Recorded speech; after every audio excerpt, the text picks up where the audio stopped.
আচ্ছা, সো বাইরে উঠেছিল দুর্দান্ত রকমের ঝড়, আর এই ঝড়ের মধ্যে আমার মনে হলো কিছু তুফানি করা যাক। সো লেটস অফ ইন ইটালিয়ানস, আমার আজকে এটাই মনে হলো ছোট্ট। তাই আমি বানালাম যে macaroni pasta with ketchup. Wow! Like, so আপনার যদি ইটালিয়ান কালচারের প্রতি অসম্ভব ভালোবাসা থেকে থাকে তাহলে এই ভিডিওটা স্কিপ করতে পারেন, আর যদি কালচারকে হাটিয়ে শুধু টেস্টকে প্রায়োরিটি দেন তাহলে এই ভিডিওটা দেখতে পারেন।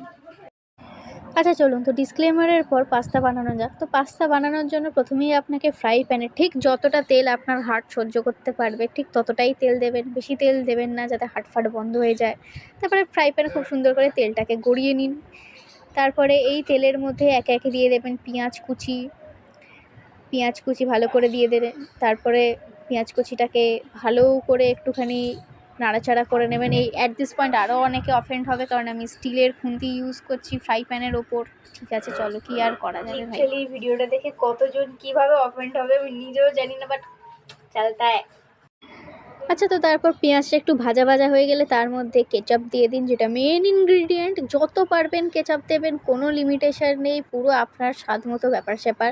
তারপর কেচাপের ওপর দিয়ে দিন ম্যাগি মশলা, আপনি যত পারেন ম্যাগি মশলা দিন, আমি কোনো এই রেসিপির কিছু দেবো না, যা পারবেন দেবেন, যতটা পরিমাণ পারবেন দেবেন।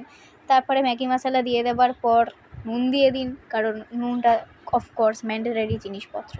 তারপরে বয়েলড পাস্তা দিয়ে দিন। এবার বয়েলড পাস্তার সাথে অফকোর্স আপনাকে পাস্তা ওয়াটার খানিকটা বাঁচিয়ে রাখতে হবে, 2-3 চামচ অ্যাটলিস্ট নিচে, আমিও তাই করেছিলাম। নিয়ে মিক্স করে দিন পাস্তাগুলোকে ভালো করে, সুন্দর করে মিক্স করবেন যাতে সব কটা পাস্তাতে লেগে যায় সব কিছু জিনিস। তারপর পাস্তা মিক্স হয়ে গেলে লঙ্কা গুঁড়ো দিয়ে দেবেন। এমন লঙ্কা গুঁড়ো দেবেন না যাতে পেছন জ্বলে যায়, না করবেন না সেই সব জিনিসপত্র।